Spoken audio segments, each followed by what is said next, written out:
El mito de la libertad, fantasía y realidad. Si queremos que germinen las enseñanzas completas del budismo en Occidente, debemos, en primer lugar, comprender los principios elementales del budismo y ejercitarnos en sus prácticas básicas de meditación. Muchas personas miran al budismo como si se tratara de un nuevo culto que los pudiera salvar, permitiéndoles ir por el mundo como quien coge flores en un hermoso jardín. Pero si queremos coger flores de un árbol, debemos primero cultivar las raíces y el tronco, lo que significa trabajar con nuestros miedos, frustraciones, decepciones e irritaciones, los aspectos dolorosos de la vida. Hay quienes se quejan de que el budismo es una religión tremendamente pesimista porque insiste en la importancia del sufrimiento y la aflicción. Por lo general, las religiones hablan de belleza, poesía, éxtasis y dicha. Sin embargo, según el Buda, debemos comenzar experimentando la vida tal como es. Debemos ver la verdad del sufrimiento, la realidad de la insatisfacción. No podemos pasarlas por alto y tratar de examinar solamente los aspectos sublimes y placenteros de la vida. La búsqueda de una tierra prometida, de una isla del tesoro, no hace más que aumentar el sufrimiento.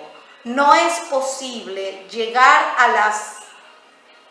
a tales islas, no es posible alcanzar la realización de esta manera.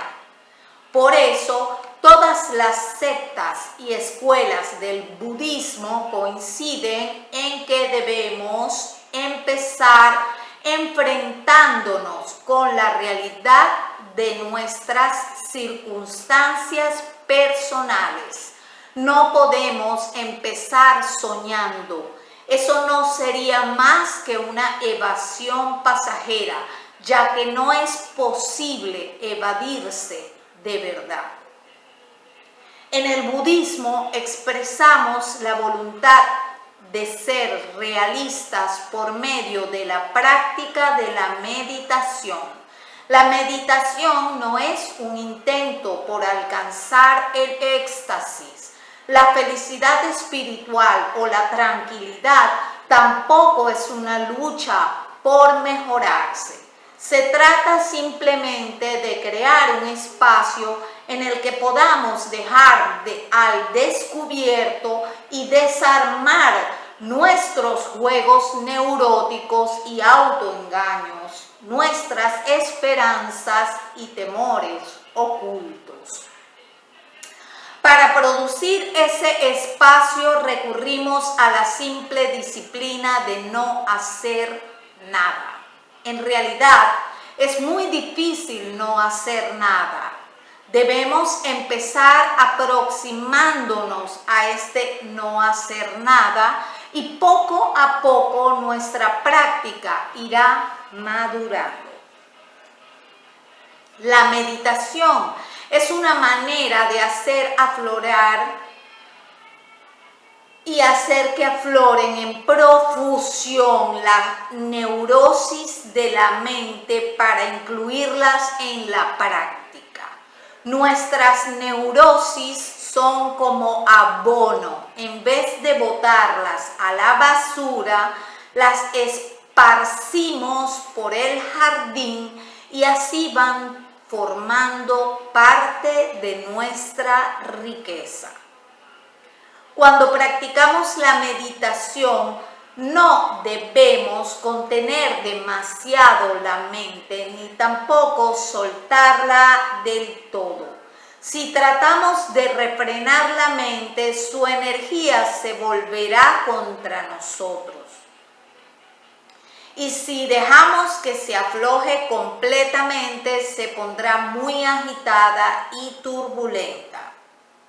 De manera que dejamos que la mente esté libre, pero manteniendo siempre un elemento de disciplina. Las técnicas budistas tradicionales son sumamente simples.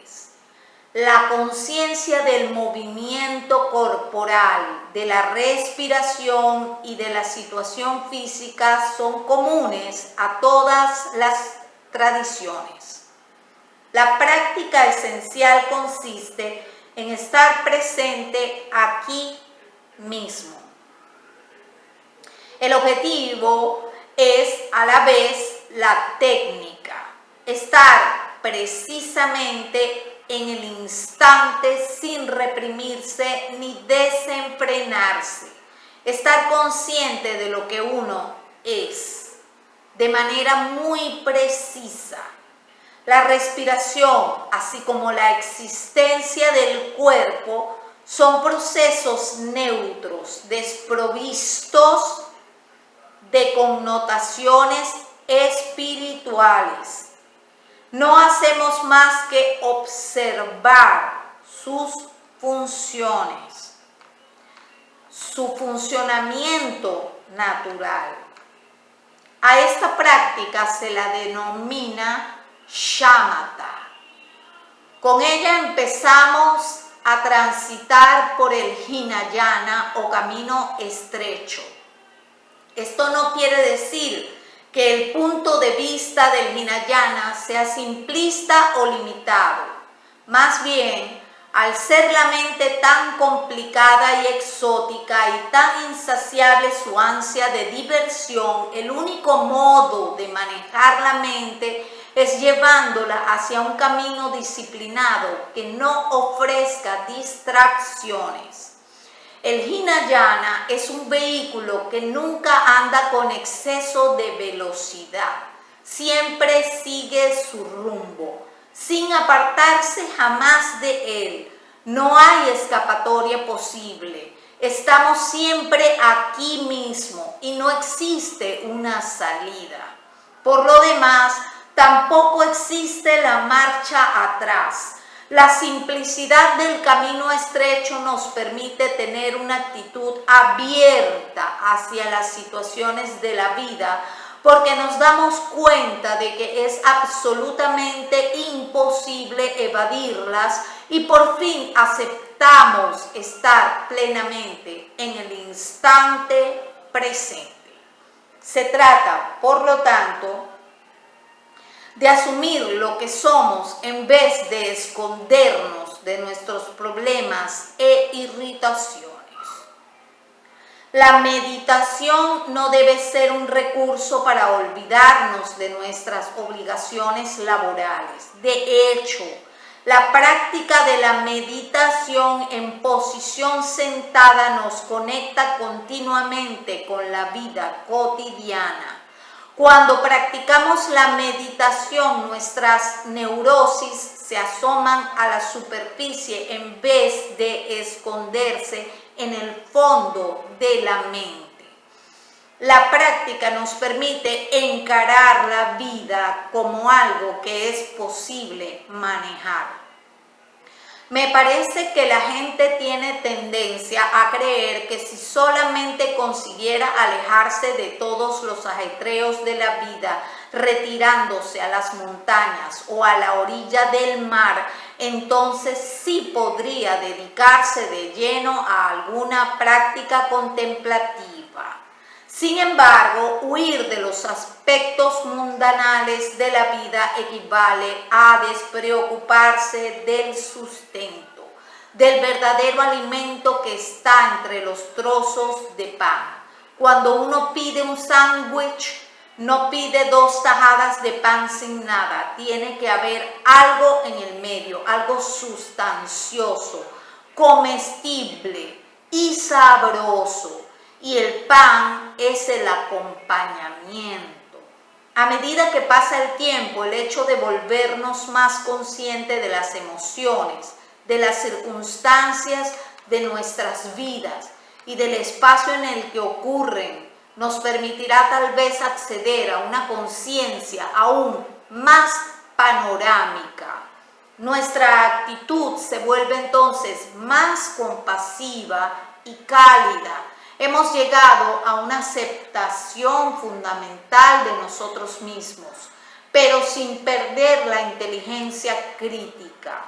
Somos capaces de valorar tanto los aspectos felices de la vida como los dolorosos. La relación con las emociones deja de ser un drama. Las emociones son como son. No las reprimimos ni tampoco les damos rienda suelta, sino que sencillamente las reconocemos.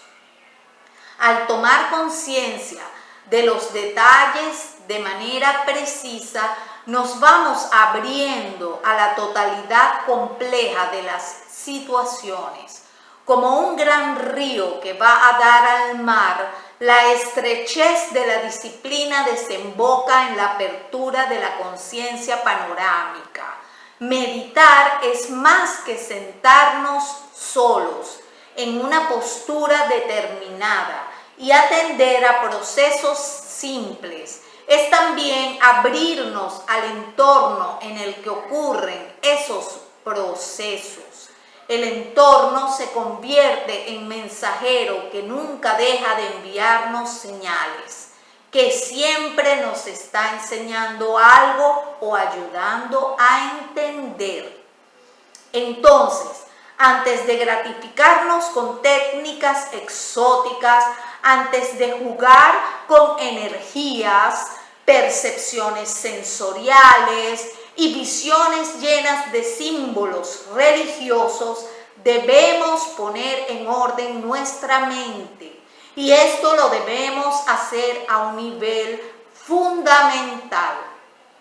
Cuando emprendemos la práctica, es necesario que recorramos el sendero estrecho de la simplicidad, el camino del Hinayana, antes de aventurarnos por la autopista amplia de la acción compasiva, el camino del Mahayana. Y solo después de haber avanzado muchos por esa autopista, podremos pensar en danzar por los campos, lo que corresponde a las enseñanzas tántricas del Vajrayana. La simplicidad del Hinayana es la base que permite apreciar el esplendor del Mahayana y el colorido extraordinario del Tantra. De modo que, antes de relacionarlos con el cielo, debemos establecer un vínculo con la tierra y labrar nuestras neurosis más arraigadas. El enfoque del budismo consiste esencialmente en cultivar un sentido común trascendental, en ver las formas tal como son, sin exagerar nada ni ponernos a soñar con lo que nos gustaría ser. Allí termina la parte de